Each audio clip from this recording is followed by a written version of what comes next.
تو magnetic field میں current بردار کنڈکٹر پر عمل کردہ force on a current carrying conductor placed in a magnetic field. آپ جانتے ہیں کہ الیکٹرک کرنٹ مستقل میگنیٹ کی طرح میگنیٹک فیلڈ پیدا کرتا ہے کیونکہ میگنیٹک فیلڈ مستقل میگنیٹ پر فورس لگاتی ہے.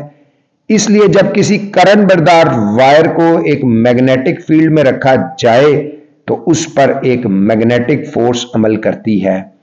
کرنٹ بردار وائر پر میگنیٹک فیلڈ کی وجہ سے عمل کردہ فورس کی وضاحت کے لیے آپ کو اسکرین پہ ایک نظر آ رہا ہے میگنیٹک فیلڈ جس میں پڑی ہوئی کرنٹ بردار وائر پر فورس لگ رہا ہے. یہ آپ کو اے اور بی کی شکل میں یہ فگر نظر آ رہی ہے.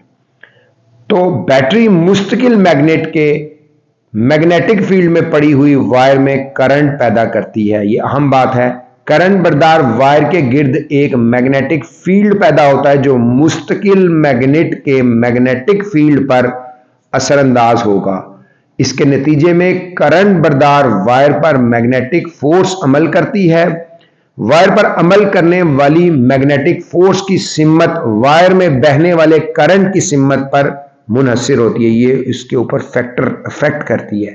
اس فورس کی وجہ سے وائر دائیں یا بائیں طرف حرکت کرے گی. آپ کو تصویر میں یہ نظر بھی آ رہا ہے کہ ایک جیسی سمت کے فیلڈز ایک دوسرے کی فورس کو بڑھاتے ہیں. تو مائیکل فیریڈے نے دریافت کیا کہ کرنٹ بردار وائر پر عمل کرنے والی میگنیٹک فورس کی سمت کرنٹ اور فیلڈ دونوں کی سمت کے پرپینڈیکولر عمودن ہوتی ہے. اور جب یہ میگنیٹک فورس بڑھتی ہے تو اس سے کیا اثرات رونما ہوں. یہ پیپر میں بھی پوچھا جا سکتا ہے. تو پہلے وائر میں جو فلو کرنے والے کرنٹ کی مقدار کو آپ اس طریقے سے بڑھا سکتے ہیں. مستقل میگنیٹ کی جو سٹرینتھ ہے، شدت ہے، اس کو آپ بڑھایا جا سکتا ہے. مستقل میگنیٹ کے اندر کرنٹ بردار کرنٹ کیرنگ جو وائر ہے کی لمبائی کو بھی بڑھایا جا سکتا ہے. ایک کوشچن آ جائے گا آپ کو، determining the direction of magnetic force, magnetic force کی سمت معلوم کرنا. مائیکل فیریڈے کی کرنٹ بردار کرنٹ کیرنگ کنڈکٹر پر عمل کرنے والی فورس کے متعلق وضاحت مکمل طور پر فورس کی سمت کی نشاندہی نہیں کرتی کیونکہ فورس کی سمت رائٹ دائیں یا بائیں لیفٹ دونوں طرف ہو سکتی ہے. کسی کنڈکٹر پر عمل کرنے والی فورس کی سمت فلیمنگ کے لیفٹ ہینڈ رول کے اصول سے معلوم کی جا سکتی ہے. اس سے پہلے ہم نے رائٹ ہینڈ رول کو پڑھا، اب ہم فلیمنگ کے لیفٹ ہینڈ رول کو پڑھیں گے. آپ اپنے بائیں ہاتھ کے انگوٹھے پہلی اور درمیانی انگلی کو اس طرح پھیلائیں کہ یہ تینوں ایک دوسرے پر پرپینڈیکولر ہوں. اگر آپ اپنی انگلی میگنیٹک فیلڈ اور درمیانی انگلی کرنٹ کی سمت کو ظاہر کرے تو انگوٹھا کنڈکٹر پر عمل کرنے والی فورس کی سمت کو ظاہر کرے گا. آپ کو اسکرین پہ یہ فلیمنگ کا لیفٹ ہینڈ رول اور انگلیوں کی جو پوزیشن ہے اس حوالے سے آپ دیکھ سکتے ہیں. فلیمنگ کے بائیں ہاتھ کے اصول کو اور کرنٹ بردار کنڈکٹر پر عمل کرنے والی فورس کی سمت کرنٹ اور فیلڈ دونوں کی سمت کے پرپینڈیکولر عمودن ہوتی ہے. یہ اہم بات ہے. فورس کی یہ سمت فلیمنگ کے بائیں ہاتھ کے اصول کے مطابق ہے. ڈیئر اسٹوڈنٹس، میگنیٹک فیلڈ میں کرنٹ بردار کوائل پر ٹارک ویری امپورٹنٹ ہے. Turning effect on a current carrying coil in a magnetic field.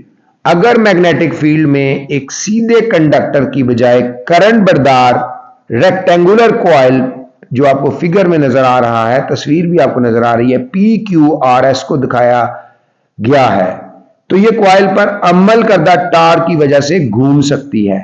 Electric Motors اسی اصول کے تحت کام کرتی ہیں.